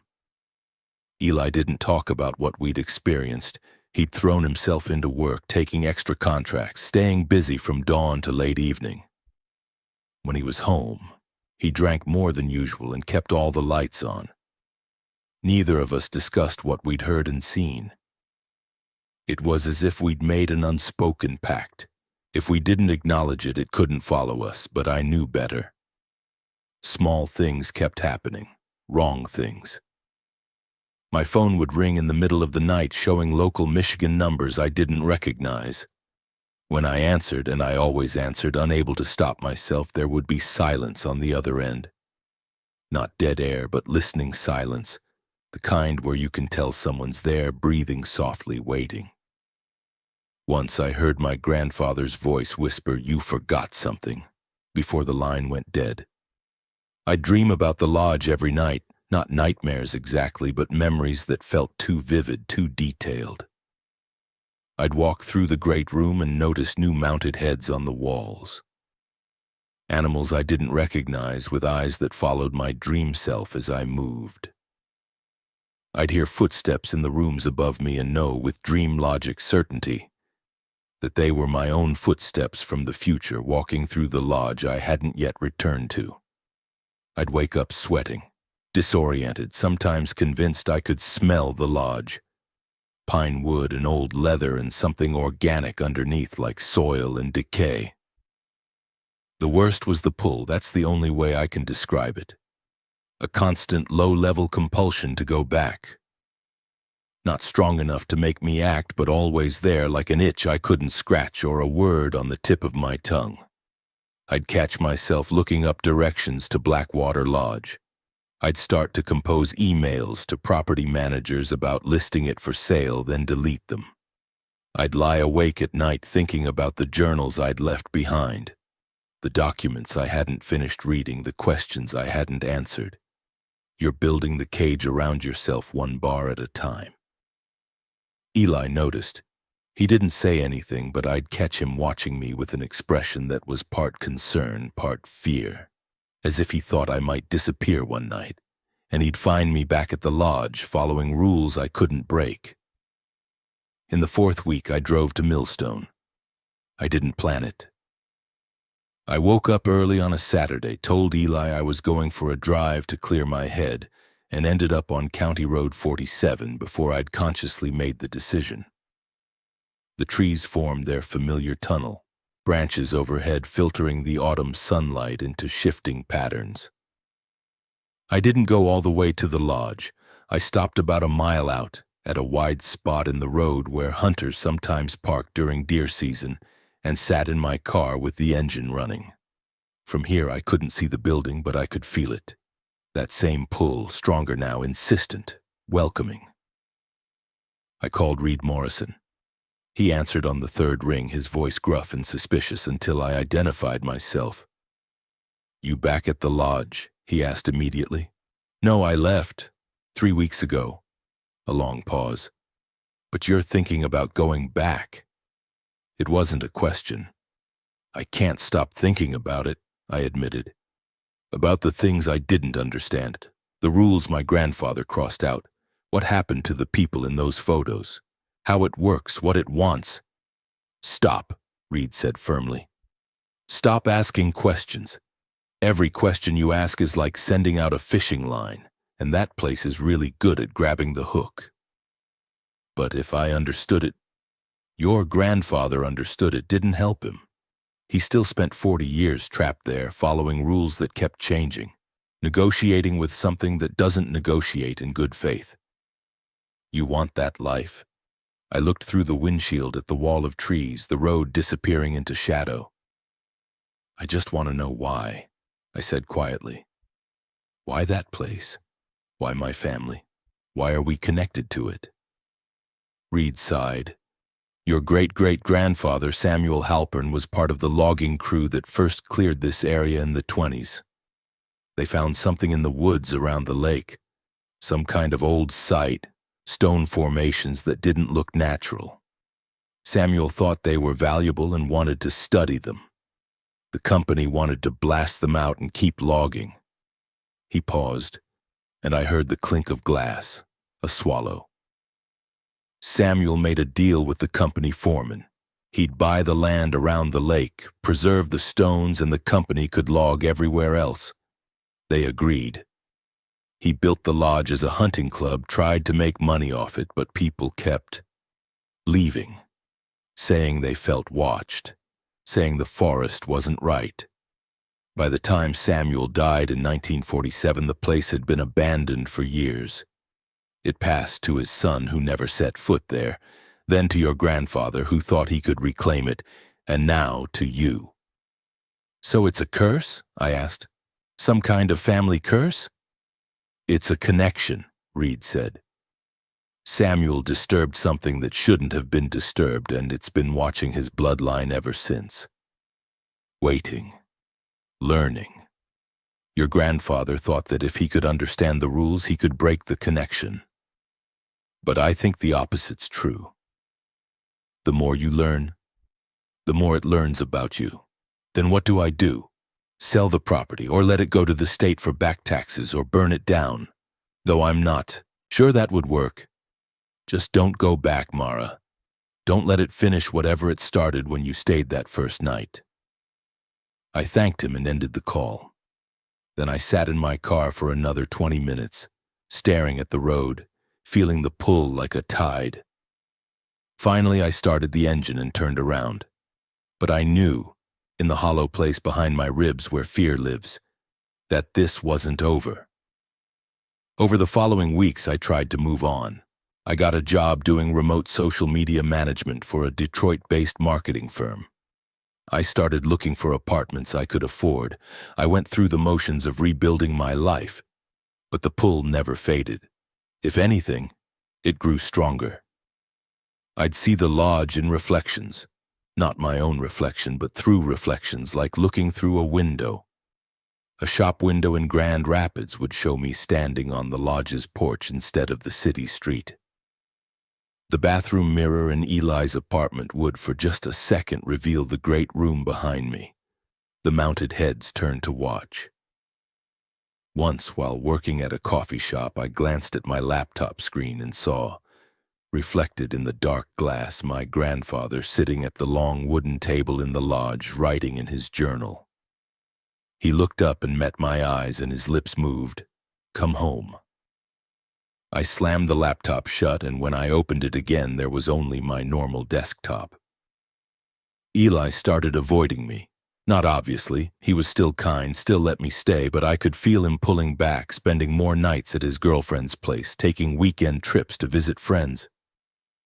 He was afraid of me, or afraid of what was attached to me.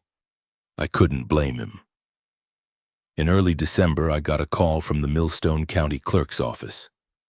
The property taxes on Blackwater Lodge were 6 months overdue.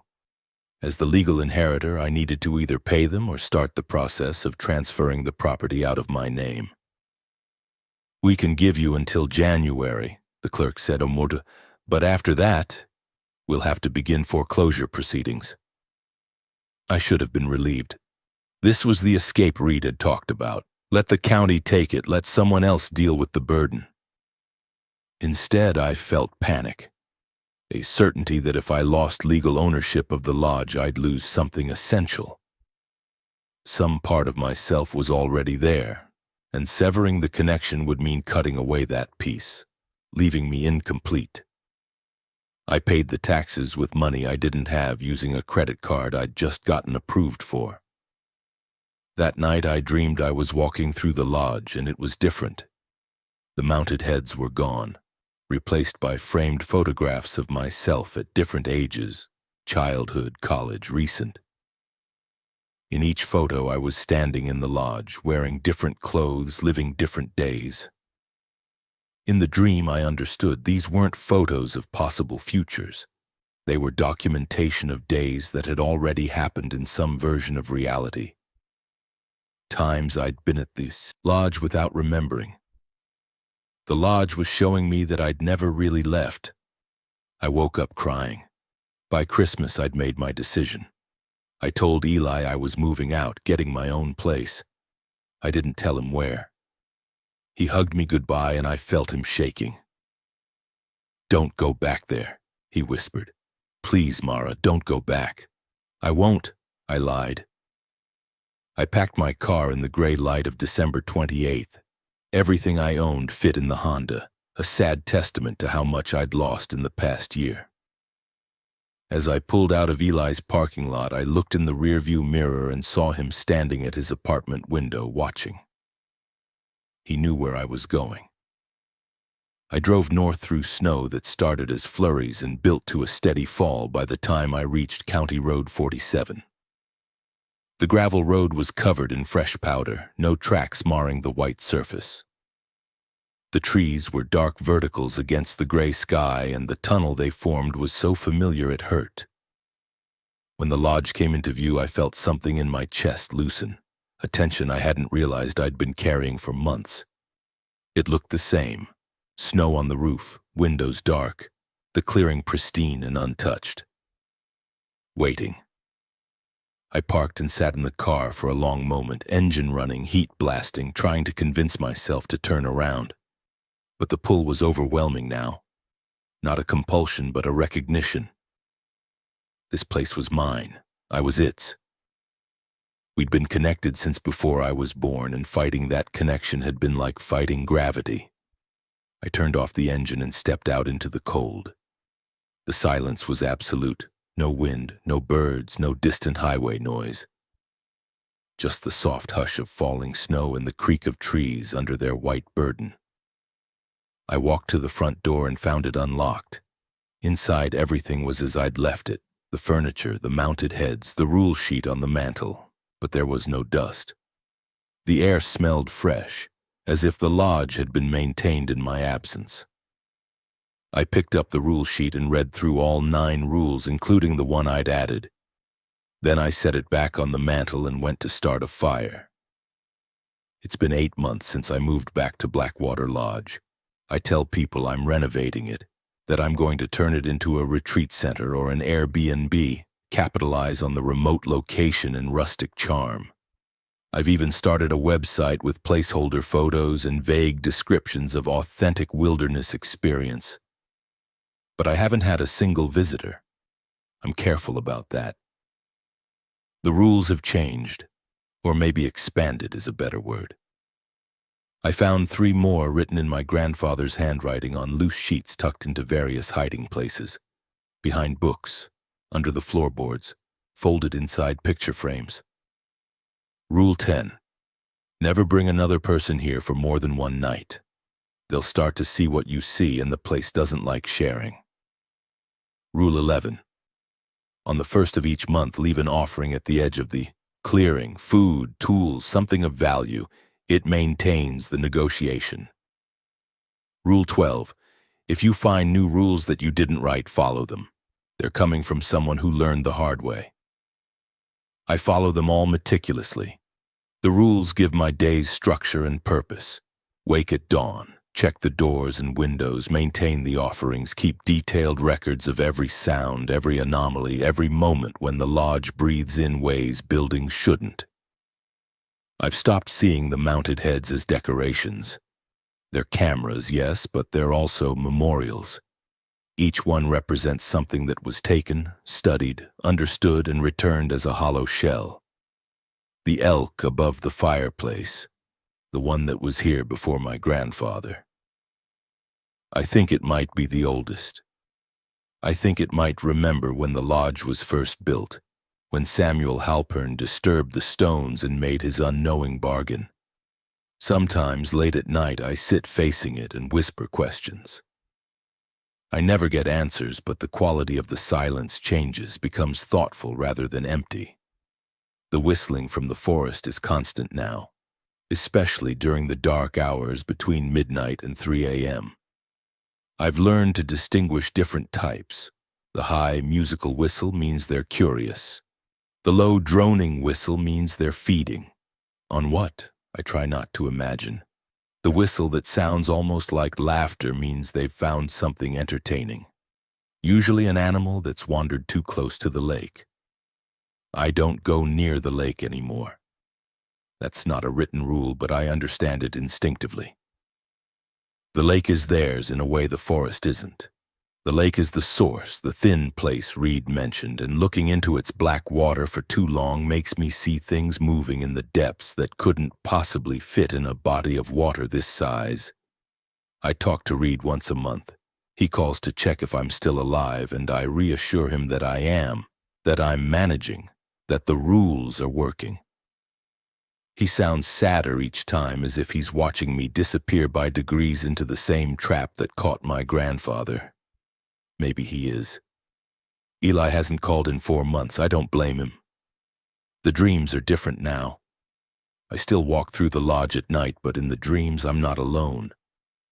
There are others here, people I don't recognize from my time, but who feel familiar nonetheless. Previous owners, previous keepers of the rules. We pass each other in the hallways and nod, acknowledging our shared burden without speaking. Sometimes my grandfather is there. He looks younger, healthier, the way he must have looked when he first bought this place. We sit together in the great room, backs to the fireplace, and he tells me things I forget when I wake but which feel important in the moment. Once he said, "The trick is accepting that you're not negotiating for freedom. You're negotiating for acceptable terms of captivity." I think that was actually him, not something using his voice. The sentiment feels too honest, too resigned. Spring came late this year, the snow lingering until mid-April. When it finally melted, I found things in the clearing that hadn't been there before. Circles of stones arranged in patterns that hurt to look at directly. A deer skeleton posed upright on its hind legs, antlers arranged around the clearing's perimeter like fence posts. I left them alone. That felt like the right choice. By summer, I'd stopped thinking about leaving. The pull wasn't necessary anymore. I wanted to be here. The lodge felt like the only real place in the world, the only location with weight and meaning. When I thought about Detroit or Grand Rapids or any other city, they seemed like dreams. Insubstantial and temporary. This was real. The rules were real. The things in the forest were real. Everything else was just pretending. I started writing my own observations in a new ledger, continuing my grandfather's work. Dates, times, weather conditions, and the nature of each incident. I'm building a comprehensive record, though I'm not sure who it's for. Maybe the next person. Maybe just for the lodge itself, which seems to appreciate documentation. In July, I got an email from the county clerk. My grandfather's will was being processed through final probate, and there was a second cousin I'd never heard of, Kayla Mercer, 23, from Ohio, who had inquired about visiting the property. She wanted to see where Grandpa Ray spent his last years. She was thinking about taking a gap year, maybe living somewhere remote to find herself and work on her nature photography. I should have said no. I should have told her the lodge was condemned, dangerous, off limits. Instead, I wrote back and said she was welcome to visit, that I'd moved on and left the place empty, but she was family, and family had a right to see their inheritance. I sent her detailed directions. I told her where to find the key, under the third stone on the left side of the porch. I said the place had quirks but was basically sound, and that if she wanted to stay a few days, there was propane and running water. I didn't mention the rules. I told myself I was giving her a choice, that she was an adult, and if she chose to stay, that was her decision. But I knew better. I knew exactly what I was doing. The same thing my grandfather had done, probably. The same thing every keeper of Blackwater Lodge had done when the burden became too heavy and the need to share it, or pass it on, became overwhelming. Rule 10 says never bring another person here for more than one night. But it doesn't say anything about inviting them when you're not there. I packed a bag in early September and drove to Traverse City, where I've rented a small studio apartment overlooking the bay. I've been here 3 weeks now, and I'm starting to feel more human. The pull is still there, a constant background awareness of the lodge like a second heartbeat, but it's bearable now. Kayla messaged me 2 days ago. She'd arrived at the lodge, found it rustic but charming, and planned to stay through October to catch the fall colors. She was already posting photos on Instagram, the clearing at sunset, the lake through the trees, artistic shots of the great room's interior with sunlight streaming through the windows. In one photo, I could see the rule sheet on the mantel, slightly out of focus in the background. She hasn't asked me about it yet.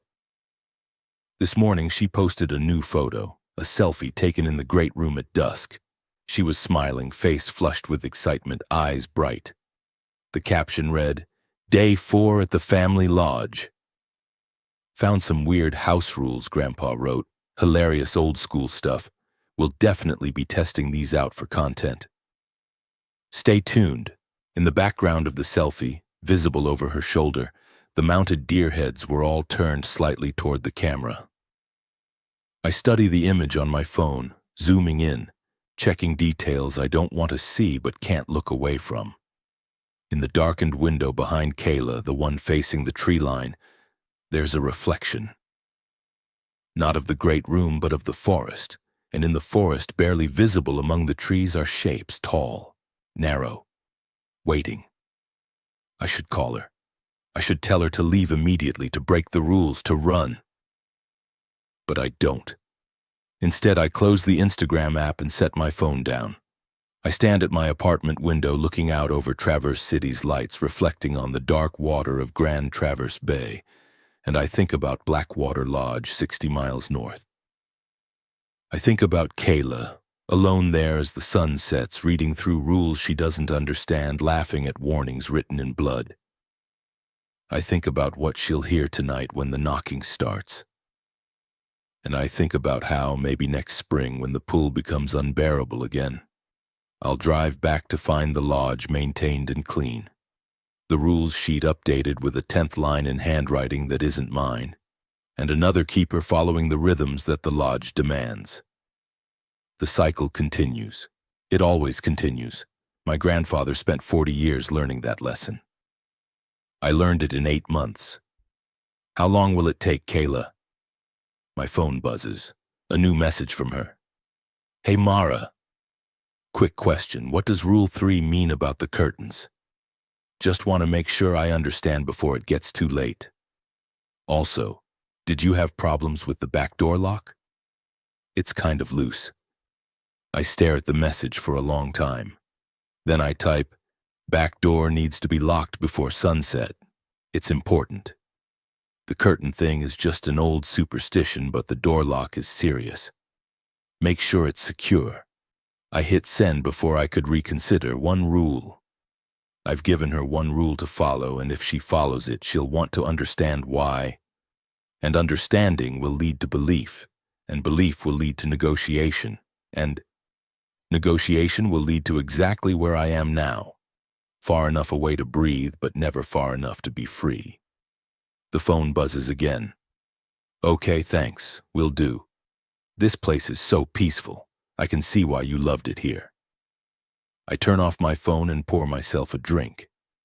Outside, the city glows and hums with life. Cars pass on the street below. Somewhere, people are laughing, arguing, living normal lives in normal places that don't demand tribute or enforce rules written in exchange for the dead. But all of that feels distant, muted, like I'm watching it through thick glass. The only thing that feels real, truly, solidly real, is Blackwater Lodge, 60 miles north, waiting in the forest with its doors locked and its curtains drawn and its mounted heads turned to watch whoever's foolish enough to stay after dark. And now there's someone new for them to watch. Someone new to teach the rules. Someone new to keep. I should feel guilty, but mostly I feel relieved. 3 weeks later, Kayla Mercer posts a new photo to Instagram. The rule sheet on the mantle now with 10 lines instead of 9.